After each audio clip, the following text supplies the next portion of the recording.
Bienvenidas, bienvenidos a esta segunda hora de Crisis en el Aire. Pasado un ratito las 9 de la mañana. Estamos acá con nuestro compañero Marco Teruggi, con quien compartimos esta columna que tiene, nunca mejor dicho, su nombre, Mundo en Crisis.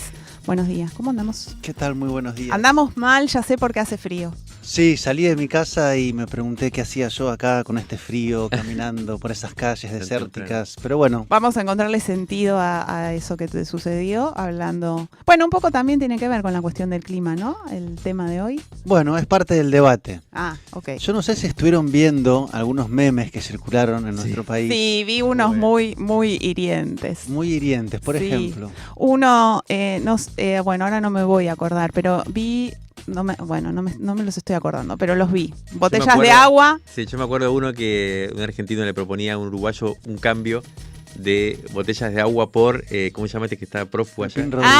Ese lo vi, el Pepín Bien. Rodríguez. Era de todo, tenemos dólares, nosotros tenemos agua, en fin, se dieron cuenta. Vamos a hablar de Uruguay y la sequía histórica que está habiendo allá. Yo había estado en el mes de mayo en Uruguay y ya en ese momento, o sea, hace 2 meses, no se tomaba mate con agua de la canilla porque el agua salía relativamente salada, digamos, ¿no? Entonces era un mate salado. Mirá. Y en Uruguay son tan como ortodoxos con la cuestión del mate que era como casi imposible pensar en hacer un mate con agua de la canilla. Hablando de mate... Pero ya se veía en ese momento que había una crisis, digamos, que estaba creciendo. En ese momento se debatía también con mucha fuerza la cuestión de la sequía de este lado en Argentina, pero el horizonte avisoraba bastante más difícil en Uruguay. El gobierno uruguayo empezó a utilizar una serie de conceptos novedosos que resultan, cuando no divertidos, para no decir tristes, porque claro, el agua empezó a desmejorar. Ahora voy a ir a qué es lo que está pasando. Ajá. Y el tema crítico empezó cuando el gobierno afirmó que el agua ya no era potable, pero era bebible. Entonces era como una distinción extraña. No es potable, pero la puedes beber hasta que el agua dejó de ser bebible.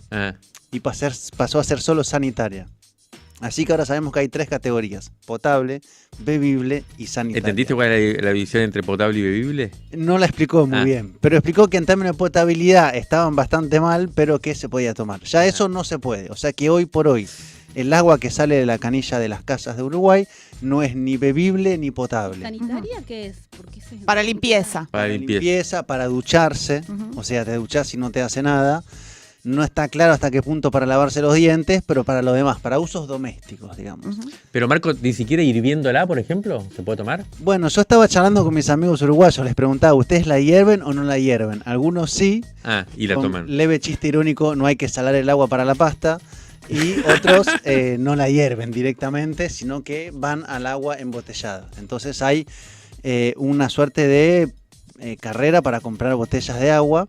Y esto viene ya acumulándose hace meses porque el gobierno efectivamente declaró la emergencia hídrica, que tenía que ver a su vez con reclasificar la situación del agua, quitar los impuestos al agua embotellada para que la gente pueda comprar botellones de agua y garantizar 2 litros de agua gratis en dinero a cerca de 500.000 personas para los sectores más vulnerables, porque empezar a comprar agua todos los días para hacer el mate, para lavarse los dientes o para preparar la comida o para tomarla simplemente, pasa a ser un presupuesto. Así que, en todo caso, lo que es seguro es que el país está en una crisis hídrica inédita. Dicen que es la más grande desde que hay registro de estos fenómenos de agua, o sea, de que se miden los niveles. Y la represa más grande, que es la de Paso Severino, está a menos de 2% de su capacidad. Wow.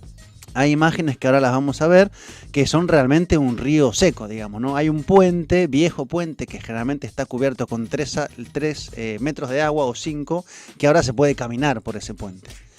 Entonces, la situación... Cuando Marco dice las vamos a ver es porque si entran al YouTube de Nacional Rock, si entran estamos a YouTube, ahí mira, también. Tenemos de fondo las imágenes. Entonces, además de escucharnos, pueden ver las imágenes de lo que está pasando. Bueno, en eso Uruguay. debería ser un río grande, repleto de agua, y es un riachuelo seco donde va quedando cada vez menos.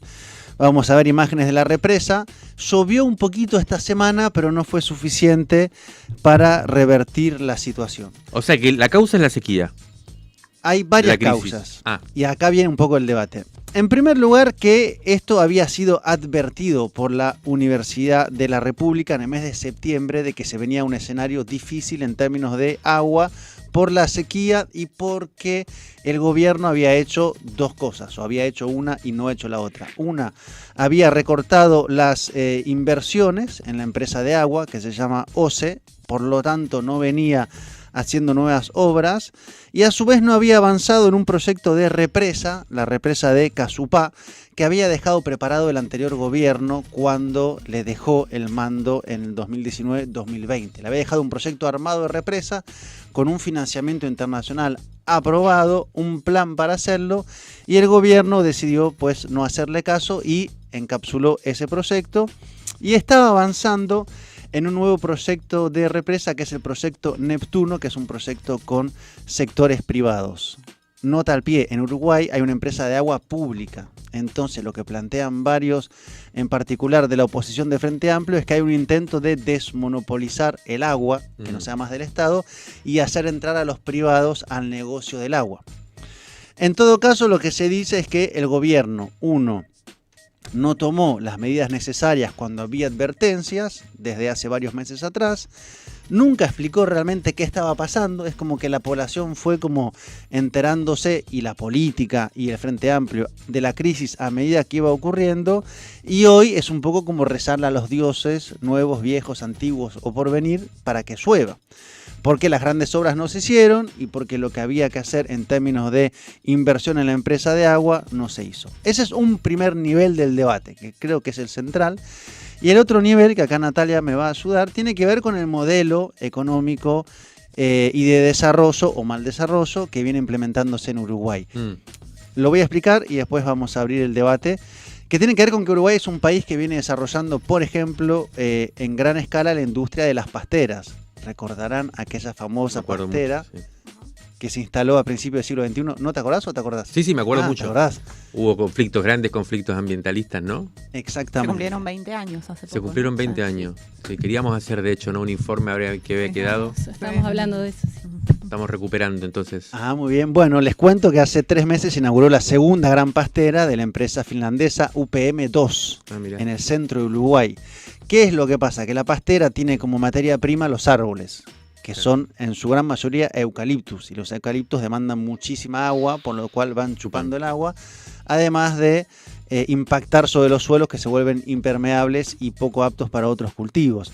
En todo caso, hay un nivel del debate que es cuánto el modelo de las empresas transnacionales para la exportación es causante de la falta de agua. De ahí la famosa consigna de no es sequía, es saqueo. Es la que se instaló apuntándole al modelo. Entonces, hay algunos que le apuntan más al gobierno, su falta de previsión, falta de plan, falta de inversiones, recortes, intento de hacer ingresar al privado, y otros que apuntan más al modelo. Pero dicho esto, le cedo el paso a Natalia. Pensaba con esto de que sacábamos cuentas hace 20 años, ¿no? De la primera pastera y de cómo en ese momento se advertían cosas que recién ahora, de las cuales ahora se ven las consecuencias. Digo, como una cosa de, por ejemplo, en Jujuy, que también hablamos del litio y del uso del agua y el consumo, cosas que se advierten, pero bueno, como no se ven en el momento, repasando un poco incluso lo que hablamos en el programa, después tienen sus efectos. Y ahora es esto, es Uruguay, que parecen como imágenes como que son como reapocalípticas y que pasan ahora, y que es un poco esto de por un lado el modelo y por el otro lado qué medidas se toman como para agarrar y para prevenir esas cuestiones. Sí. No está cuantificado, y acá voy al beneficio de la duda para ambos lados, a ver cuál va a quedar mejor parado. No está cuantificado cuánto de la crisis tiene que ver con la falta de responsabilidades del gobierno, cuánto por el modelo y cuánto por la sequía. Uno puede presuponer que es una conjunción de las 3 variables. Que hace que hoy básicamente las imágenes sean apocalípticas. No sé si han visto imágenes más tristes que un lecho de un río seco, que son como terrones y una suerte de devastación. Uno se imagina que ahí estaba lleno de peces y de cosas, y hoy queda un desierto oscuro. Pasaron otras cosas más en el medio, sobre todo ayer, por ejemplo, que nuestro gobierno argentino le ofreció a Uruguay una planta potabilizadora de agua y enviar un buque de la Armada con capacidad para 300 toneladas de capacidad de agua, porque lo había pedido la alcaldía de Montevideo. Lo que está más afectado es Montevideo y Canelones, que es la zona donde se concentra la mayoría de la población, cerca de 1,5 millones de personas. Y el gobierno ofreció enviar eso, pero el gobierno uruguayo lo rechazó. Parece que no es la única ayuda que rechazó. O sea, varios ya le ofrecieron ayuda, pero ¿Y cuál es la explicación? no está claro. Yo he llegado a sospechar algunos motivos nacionalistas, pero lo pongo como hipótesis porque representaría, digamos, recibir ayuda de un gobierno como el argentino, que ha sido múltiples veces criticado por el gobierno uruguayo. Es una suerte como de aceptar de quien se habla sistemáticamente mal una ayuda de esta naturaleza, que es enviarle agua, digamos, ¿no? En todo caso, ha dicho que no. Y la situación es como, bueno, nos quedan 48 horas, quedan 72 horas, ¿no? Ese es el debate que está viviendo Uruguay. ¿Y quedan para qué? De agua. De agua. De agua de la que además no se puede... O sea, de agua de mala calidad también se está terminando, ¿no? También va a haber escasez de ese tipo de agua. Lo que están planteando es bombear en otros lugares. En el Río de la Plata empezar a buscar aguas que son absolutamente imbebibles para que no se paralice el país en términos de agua. Lo que dijo la calle Pou es: nunca dejará de haber agua, lo que será es cada vez peor. O sea, no vamos a llegar a la no agua, sí vamos a llegar a unas aguas evidentemente de peor y peor y peor calidad. Y no se esperan lluvias significativas hasta el mes de agosto, según están diciendo. En un país, y acá también vienen las críticas al modelo, que está parado sobre múltiples ríos. O sea, no es un país que está en una zona desértica, que no pasa un lecho de agua. Bueno, está al lado de Argentina, y Argentina no tiene esta crisis. Evidentemente algo de problemas de infraestructura hay, ¿no? Sí, no sé usted, que ha estudiado bien el tema. No, yo lo que había leído un poco era que también había algo del agronegocio, un poco pensando en esto que decías de la industria forestal, pero también de lo que es la plantación y demás, como que hay desvío de ríos para los grandes campos, que eso también como que va teniendo ese efecto en eso el modelo. Y era irónico porque ayer leí además que Uruguay tiene como en su constitución como un punto que es justamente el derecho al agua, es como muy pionero en eso, y bueno, ahora pasa esto también. Entonces como que esas cosas que por ahí son declarativas, pero después cuando estamos en esta situación, ¿qué sucede? Sí, el derecho al agua, y por eso está... De hecho, Uruguay tiene como una característica, varias, ¿no? Pero una de ellas es que tiene todavía grandes empresas estatales. O sea, el ciclo neoliberal, los 90, que acá fue un estrago de privatizaciones, Uruguay mantuvo algunas empresas emblemáticas, la del agua, la telefónica, por ejemplo. O sea, tiene todavía eso, y efectivamente se había puesto el agua como un derecho constitucional, y hay una empresa del Estado que tiene que garantizarlo. No asoma el horizonte privatizador en términos clásicos, sí el horizonte de hacer entrar a los sectores privados en el negocio del agua. Lo que sí estamos ante una situación, digamos, cada vez más crítica. En términos políticos es un gobierno que está muy golpeado desde hace ya un tiempo, ¿no? Por varios escándalos que han venido sucediendo. Y me parece que esto evidentemente le va a asestar un golpe muy fuerte. No sé cuánto tocará al modelo, ¿no? Te iba a preguntar el clima social cómo está, ¿no? Porque me imaginaba esto en la ciudad de Buenos Aires y ya me estaba imaginando cacerolazos, cosas así. ¿Cómo están allá las cosas? Han habido protestas con esta consigna de no es sequía, es saqueo. No sé si hay un clima así como de inminente tensión, ¿no? Por lo menos por lo que he leído y he escuchado y he hablado con algunas personas que están allá. Pero sí una situación cada vez más crítica. Puedes prender el noticiero y ver si va a llover, entonces el cielo azul pasa a ser una suerte de pesadilla. Lo que más se quiere es que esté nublado y que llueva. Y el reconto de cuánto queda de abastecimiento de agua para la población, digamos, ¿no? Lo que no se ha puesto sobre la mesa tampoco es si recortar o no a las empresas, digamos. Porque cuánto subsume de agua una empresa para funcionar por día, que es mucho mayor a lo que demanda la población. Bueno, eso no está sobre la mesa.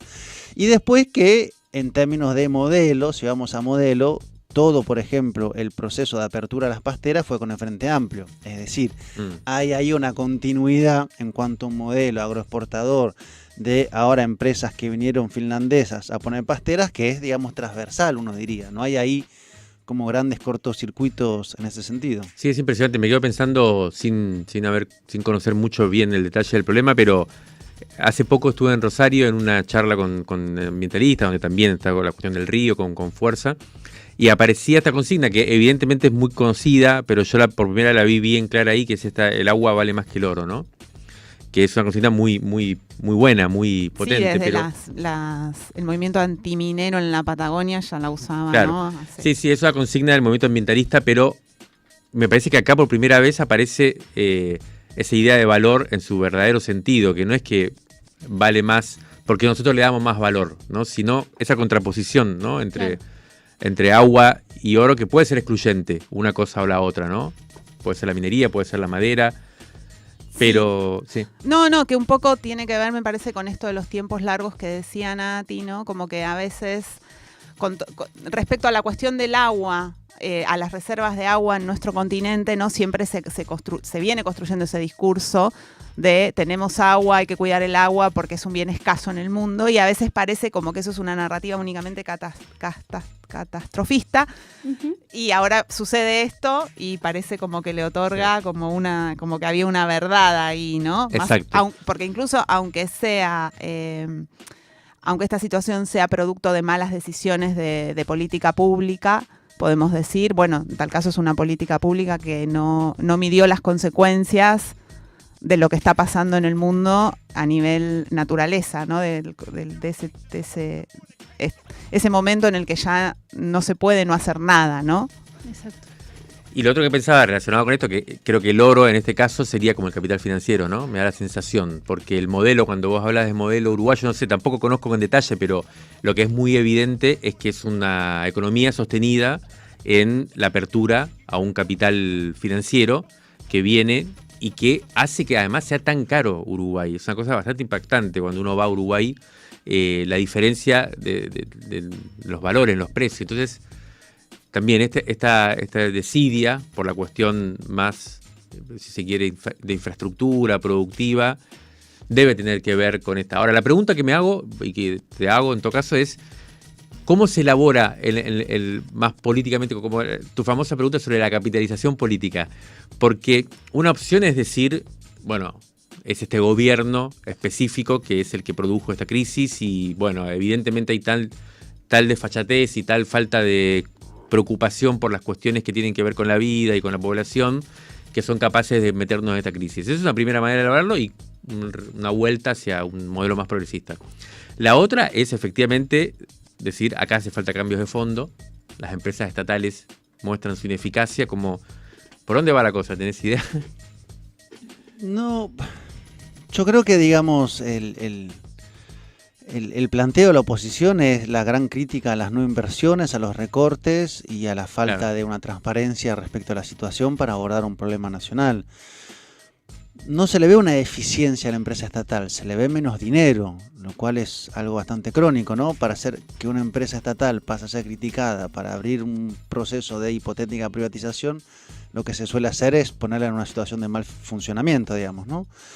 Entonces habrá que ver, yo insisto, es un gobierno que no está en un buen momento y es una situación que pone la alarma sobre la cuestión de un bien tan importante como el agua. Yo pensaba dos cosas al respecto. Digamos, ¿quiénes saben la importancia de esto? Y recordaba el otro día este video que ya es famoso de la jefa del Comando Sur, Laura Richardson, cuando hace ese famoso despliegue de todo lo que les interesa en América Latina, además del litio, dice el agua dulce, digamos, ¿no? Porque hay 1/3 de las reservas que están acá.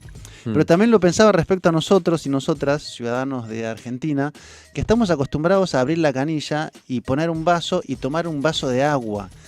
Y eso con la misma agua lavar la vereda o el auto. Sí, ¿no? Exactamente. Y eso es bastante atípico en el mundo. De hecho, yo cuando viajo lo primero que hago es preguntar una clave de Wi-Fi y si el agua se la puede tomar o no. Sí. Porque uno da por hecho que potable. toda agua es potable, ¿no? Entonces, en realidad la crisis hídrica de Uruguay, si es que no se queda efectivamente sin agua en las canillas, lo que está es ingresando a una situación que viven muchísimos países, que el agua que te sale de la canilla tenés que tener cuidado. Y no te da ni para lavarte los dientes y dudás si hervir o no la comida y toda el agua potable la tenés que comprar embotellada. Eso pasa en muchísimos lugares, ¿no? Entonces, en este caso acá o en Uruguay hay como un privilegio respecto al agua, pero que en realidad es un privilegio que no pasa en muchos lugares. Mirá. No sé hasta qué punto tenemos conciencia de eso, pero si alguien va a México alguna vez, lo primero que te dicen es ojo con el agua, digamos, que no se te cuele una sola gota en la boca porque se viene la venganza de Moctezuma.